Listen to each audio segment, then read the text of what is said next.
Eu quero trazer uma reflexão hoje sobre tempos difíceis.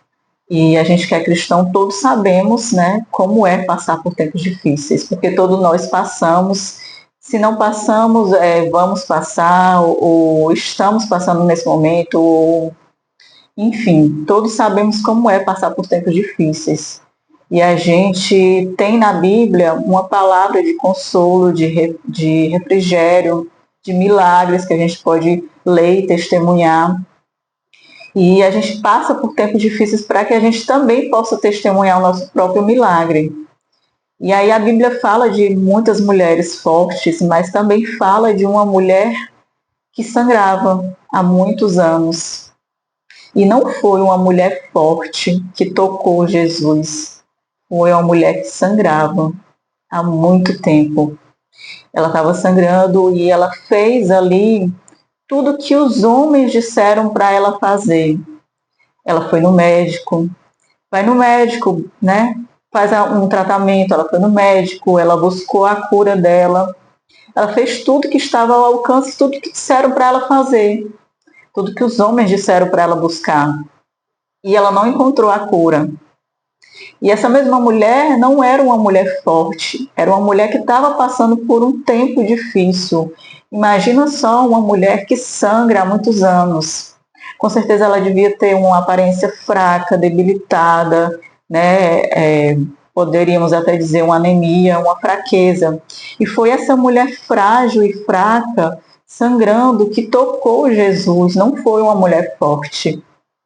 Foi uma mulher no seu mais alto, na sua mais alta fragilidade, que ela cansou de pensar assim: fiz tudo que os homens disseram para me fazer e agora eu vou fazer o que o meu coração diz. E o meu coração diz que se eu tão somente tocar no manto desse homem, de Jesus, eu creio que eu vou ser curada. Isso ela disse no íntimo dela, para ela mesma, e ela foi lá sozinha, com toda a sua fragilidade, para tentar tocar naquele homem que todos diziam que operava milagres. Ela cansou de fazer o que os homens disseram para ela fazer e foi lá fazer o que o coração dela falou para ela fazer. Ela foi tocar em Jesus. E, como eu falei, com toda a sua fragilidade, com toda a sua debilidade que ela estava, ela foi lá, sem alarmar. A gente fala até de um outro milagre que o Senhor fez, que foi o cego Bartimeu, que ele alarmou, ele gritava: Senhor, filho de Davi, tem compaixão de mim. E o Senhor ouviu e operou milagre na vida dele.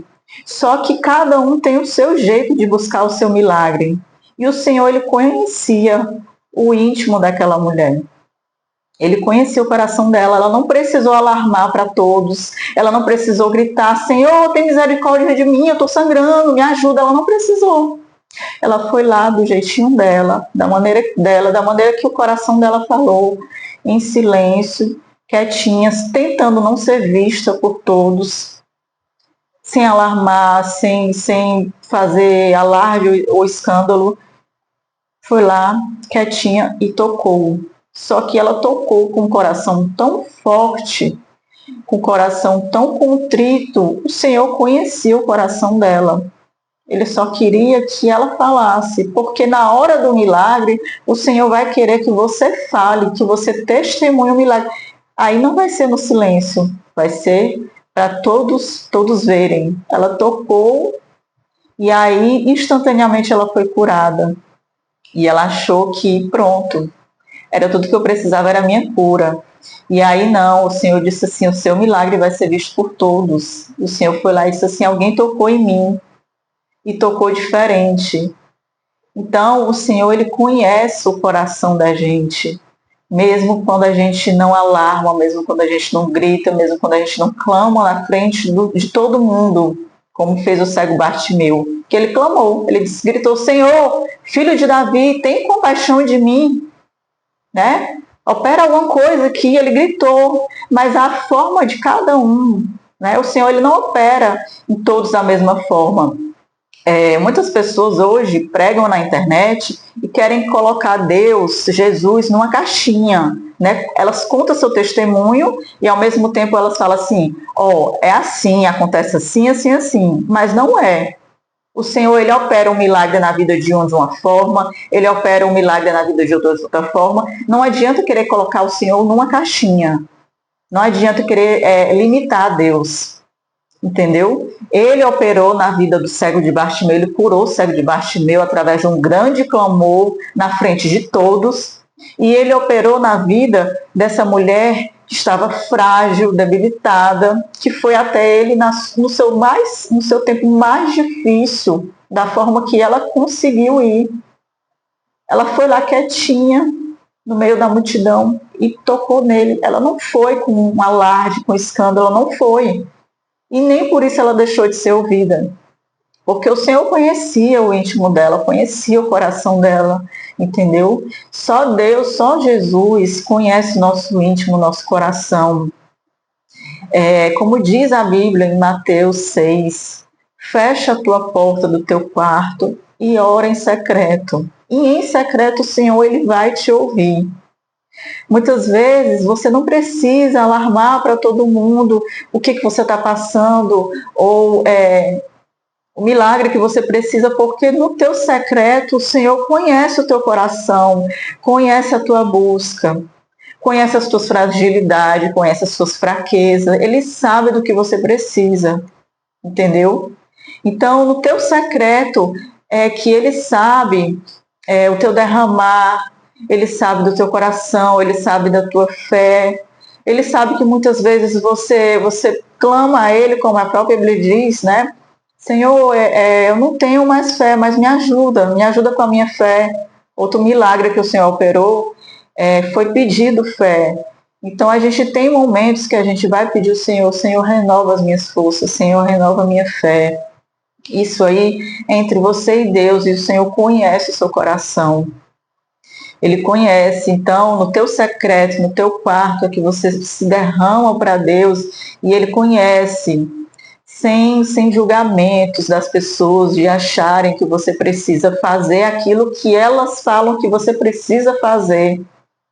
Entendeu? Porque você conhece, e o Senhor te conhece porque foi Ele que te formou. Então Ele conhece cada um de nós, Ele conhece a nossa estrutura, né? Ele conhece até onde nós suportamos. Ele sabe de tudo.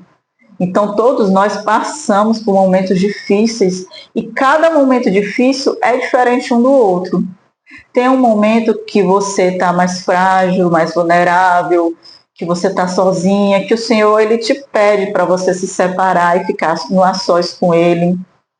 Tem esse momento de que você busca o Senhor, que você se consagra, que você não precisa mostrar para ninguém, porque você só precisa fazer entre você e Deus. Você não precisa provar nada para ninguém. E tem momentos que você já está mais fortalecida e que você vai passar por aquilo ali de uma forma diferente. E não significa que lá no futuro você não vai passar por outra situação que você pensa assim, eu já fui fortalecida naquela. Não, cada uma é diferente uma da outra. Porque a gente não conhece, quando a gente está passando, a gente não conhece o propósito de Deus. Entendeu? A gente não conhece o propósito de Deus. Cada uma tem um propósito diferente. E às vezes o Senhor, Ele quer naquela hora um quebrantamento seu, que você se quebrante. Porque o Senhor fala que é na nossa fraqueza que Ele se fortalece, não é na nossa força. Não é eu chegar e ficar empoderada e dizer assim, eu sei, eu creio. Sim, a gente tem que crer, a gente tem que ter fé. Mas é na nossa fraqueza que Ele vai se aperfeiçoar. Entendeu? Então, quando sou fraco, é que sou forte. E Paulo fala, me gloriarei ainda mais das minhas fraquezas, porque é na minha fraqueza que eu sou fortalecido. Então não se envergonhe quando você está enfraquecida, porque é na sua fraqueza que o Senhor vai te fortalecer, vai ser glorificado na tua fraqueza. Me gloriarei ainda mais na minha fraqueza, porque é na minha fraqueza que o poder de Deus se aperfeiçoa. Não se envergonhe de ficar triste, de ficar enfraquecido, de precisar pedir ao Senhor força, ou de simplesmente se ajoelhar e não ter palavras, não conseguir orar, dizer, Senhor, eu não consigo orar, e só chorar. Foi isso que Ana fez. Ana só chorou. porque Ana não tinha mais força para orar, para clamar, para pedir ao Senhor. Ela só orou, só chorou, aliás, ela só chorou. E o sacerdote Eli, um homem de Deus, tomou ela como embriagada. Por que você está embriagada? Um homem de Deus achou que ela estava embriagada, mas Deus conheceu aquele clamor, aquele derramar que não tinha palavras, que só tinha choro, gemidos e que ela só mexia a boca. O Senhor conheceu aquele clamor.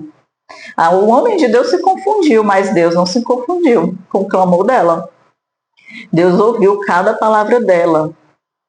Então, tem momentos que a gente passa por quebrantamento, que o Senhor nos quebranta, para que Ele se fortaleça na gente, para que se fortaleça o poder de Deus na gente. Não significa, muitas vezes, que a pessoa está passando como os amigos de Jó, que julgaram ele. Ai, isso está acontecendo, tem algum problema aí, Jó. Alguma coisa você fez, Jó. E é engraçado que até alguns pregadores gostam de pregar falando que Jó passou por aquilo ali porque Jó temia, porque tinha uma brecha. O inimigo usou porque tinha uma brecha. Não é o que eu mais temia me sobreveu. Então, o pecado de Jó foi o medo. Não foi. Todos nós sabemos. Não adianta a gente querer achar coisas nas entrelinhas que não existe, porque lá está desde o começo. Jó foi elogiado por Deus, meu servo fiel, meu servo bom, Jó. E o inimigo disse, claro, ele é abençoado em tudo, por isso que ele te louva. Deixa eu tocar em tudo dele para ver se ele vai te louvar do mesmo jeito. Então todos nós sabemos que a tentação de Jó foi só por conta que o Senhor tinha ele como servo bom, como servo fiel, e aí o inimigo pediu para tocar nele, em todas as áreas. E ele tocou em todas as áreas. Então, o erro de Jó não foi pecado, o erro de Jó não foi nada. Foi o inimigo que pediu para tocar em tudo dele, para abalar a estrutura dele. E o Senhor permitiu. Mas mesmo assim, teve julgamentos. Teve amigos de Jó dizendo assim, Jó, alguma coisa tem. Não, Jó, me fala. Não, alguma coisa pode ter acontecido, porque não pode acontecer tudo isso com você se não tiver... E tinha propósito. Tinha propósito de Deus mostrar para o inimigo que mesmo ele tocando em tudo, Jó se entristeceu, Jó falou, questionou, mas Jó não negou a fé, Jó não blasfemou contra Jesus, nada disso aconteceu na vida de Jó. Então Jó foi acusado pelos homens, mas Jó se entristeceu, né? Porque ele esperava apoio dos amigos. Mas mesmo assim ele passou por tudo isso, o Senhor fortaleceu e foi provado para o inimigo que, mesmo ele tendo tocado em tudo, Jó não negou a Deus, não negou a ele. E o Senhor restituiu tudo na vida de Jó. Então aquele era o propósito de Deus. Não existia pecado, não existia prova, não existia... é porque Jó fez isso, por isso que ele passou. Não existia nada disso. Não existia. Entendeu? Então, tempos difíceis acontecem para todos. E às vezes é um fortalecimento, às vezes é um aperfeiçoamento do poder de Deus, como fala Paulo.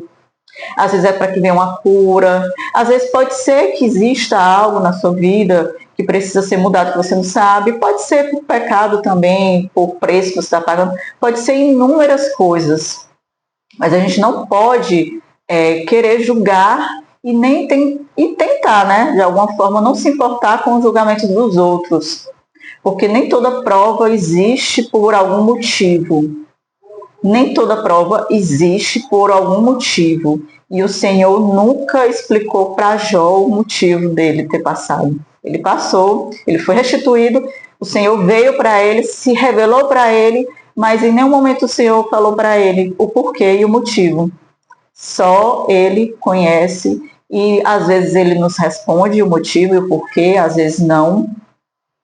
Então, essa reflexão que eu queria deixar, que todos nós vamos passar por momentos difíceis, cada um tem o seu momento, cada um tem o seu jeito de passar. Não se compare com ninguém, não se compare. E tente não ouvir os amigos de Jó, tente não e como a mulher que sangrava, né? Tente fazer aquilo que o seu coração fala. Se você já fez tudo que os homens disseram, tente fazer aquilo que o seu coração fala, mesmo que seja enfraquecida, debilitada, sem forças, fraca, como ela com certeza estava fraca, tente tocar Jesus.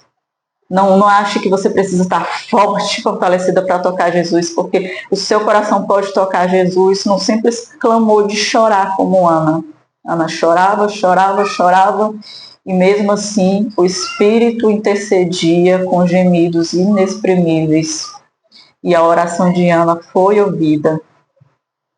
E essa reflexão que eu queria deixar para me fortalecer e te fortalecer nesses tempos difíceis. E até o próximo vídeo.